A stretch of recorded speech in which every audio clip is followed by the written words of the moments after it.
इसी सीसीटीवी कैमरे में जो पूरी पथराव की करतूत थी वो कैद हुई है। लगभग आधा दर्जन के आसपास की संख्या में जो मुस्लिम युवक थे वो यहाँ पर पहुंचते हैं, इस गली में पहुंचते हैं और अचानक से इस जो ये घर है वहां पर पथराव करना शुरू करते हैं। गांव में हत्या हुआ है भैयालाल पटेल का, तो मुस्लिम समाज सोचते हैं कि मनमोहन सिंह पैरवी कर रहे हैं, इसी रंजिश में ये काम हो रहा है। यही सब रंजिश लेकर अध्यापन चलवाएं अपना। गांव के प्रधान लोग, कई लोग हैं इसमें शामिल। इस वक्त हम वाराणसी के एक ऐसे गांव में हैं जहां पर सैकड़ों हिंदू परिवार दहशत में जीने को मजबूर है और इसके पीछे की वजह है मुस्लिम समाज की दबंगई, उसकी गुंडागर्दी। दरअसल ये वाराणसी का कोटवा गांव है, लोहता थाना अंतर्गत ये गांव आता है और इस गांव में मंगलवार की रात कुछ युवकों ने ये जो आप पर एक मकान देख रहे हैं इसके ऊपर पथराव शुरू कर दिया। अचानक पथराव शुरू हुआ। अब इस पथराव की वजह क्या रही, किन कारणों से इस मकान को टारगेट किया गया, ये स्पष्ट नहीं हो पा रहा है। लेकिन सीसीटीवी कैमरे में जो तस्वीरें कैद हुई है वो वाकई हैरान करने वाली है। देखिए ये सीसीटीवी कैमरा है, हम आपको वो कैमरा भी दिखाने की कोशिश कर रहे हैं कि इसी सीसीटीवी कैमरे में जो पूरी पथराव की करतूत थी वो कैद हुई है।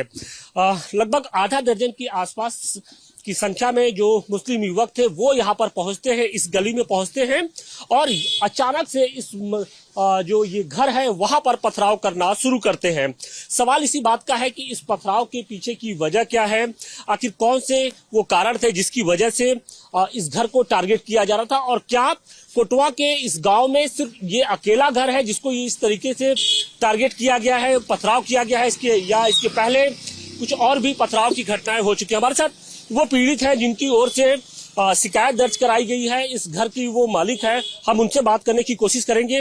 क्या नाम है सर आपका? अभिलाष सिंह और मोनू। अभिलाष भाई, हम लोगों ने सीसीटीवी में जो तस्वीरें थी वो देखी हैं, कुछ युवक आते हैं और आपके घर पे पथराव करना शुरू करते हैं। क्या कोई रंजिश थी, क्या कारण था कि जिसकी वजह से आपके घर पे पथराव किया? गांव में हत्या हुआ है भैयालाल पटेल का, तो मुस्लिम समाज सोचते हैं कि मनमोहन सिंह पैरवी कर रहे हैं, इसी रंजिश में ये काम हो रहा है। यही सब रंजिश लेकर अध्यापन चलवाएं अपना। गांव के प्रधान लोग, कई लोग हैं इसमें शामिल, इसी के मामले में लेकर अपना। लेकिन हमने देखा कि छोटे छोटे बच्चे थे, करीब जो उनकी जो उम्र है जो वो 15 से 16, 17, 18, तो क्या एक नया मॉड्यूल है क्या? जी, यहाँ पर ये लोग काम यही करते हैं, पहले बच्चों को भेजते हैं, फिर जब मारपीट हो जाता है तो बड़े आते हैं। यहाँ पर यही काम करते हैं। ताजिया में भी यही काम हुआ था। ताजिया एक बार ताजिया भी विवाद हुआ था, इसमें ताजिया में विवाद हुआ तो इसी काम पे लेकर छोटे छोटे बच्चे भेजते हैं, फिर बड़े में मारपीट होता है। यही यहाँ पर कहानी है। तो क्या आपने पुलिस में कंप्लेंट की है? पुलिस ने क्या जांच गया है? मुकदमा लिखा है? जी, मुकदमा लिखा गया है। तो बिल्कुल जो परिवार है वो इस वक्त दहशत में जीने को मजबूर है। हालांकि पुलिस इस मामले की जांच कर रही है, लेकिन अभी तक एफआईआर दर्ज नहीं हुआ है। एफआईआर दर्ज भी हो गया है जैसा कि बताया जा रहा है, लेकिन अब सवाल इस बात का है कि आखिर वो कौन से कारण थे जिसकी वजह से इस परिवार को टारगेट किया जा रहा है। हालांकि यहाँ के लोगों का कहना है कि मुस्लिम समाज की जो दहशत है उसकी वजह से जो लोग हैं वो अब इस गांव से पलायन को मजबूर है। कोटवा गांव के हिंदू बेबसी में जीने को मजबूर हैं। बहुत से लोग हैं जो इस गांव से पलायन कर चुके हैं, लेकिन जो बचे हुए हैं वो भी कहीं ना कहीं अब बेबसी में जी रहे हैं और इसके पीछे की जो वजह है वो हम आपको बताएं। उससे पहले आप ये देखिए, ये प्राचीन चौरा माता का मंदिर है, लेकिन इस मंदिर के आसपास भी अगर आपकी नजर जाएगी तो आपको चारों तरफ जो मुस्लिम आबादी है वो यहाँ पर दिखाई पड़ती है और यहाँ के हिंदुओं का ये आरोप है कि जो मुस्लिम समाज के लोग हैं वो इस मंदिर में जो कूड़ा होता है वो फेंकते हैं, गंदगी करते हैं, मांस के टुकड़े हैं वो यहाँ पर फेंकते हैं, जिसकी वजह से यहाँ के जो हिंदू परिवार है उनके अंदर गुस्सा इस वक्त नजर आता है। और कहा यह जा रहा है कि सालों पहले यहाँ पर इस मंदिर को लेकर गांव में दंगे की स्थिति उत्पन्न हो गई थी। यहाँ पर जो पूजा पाठ था वो बंद हो चुका था, लेकिन बाद में इसको शुरू किया गया। लेकिन अभी भी स्थिति ये है कि जो मुस्लिम परिवार के लोग हैं वो यहाँ पर मांस के टुकड़े फेंक देते हैं, जो पूजा होती है उसमें विघ्न डालते हैं। क्या दिक्कत आती है आप लोग को जब यहाँ पूजा करते हैं? अब पूजा करते हैं तब मैंने कैसेट बजाने लगते हैं, कैसेट और तो हम बजाने लगेंगे, कोई आएगा धीरे से गोश्त का टुकड़ा भेज देगा, समझेंगे। सब तो हम लोग हैं, 100 में महिलाएं 15-20 तो आती हैं, कहाँ कहाँ से चंदा भीख मांग करके तो हम लोगों ने मंदिर कई तरीके से बसाया, बनवाया इसको। लेकिन अब पूजा करने लायक हम लोग नहीं है। डर भी लगता है कि इधर अगर भोर में 4 बजे हमें तो कोई मार के खपाने दे। इतनी दहशत है? हाँ।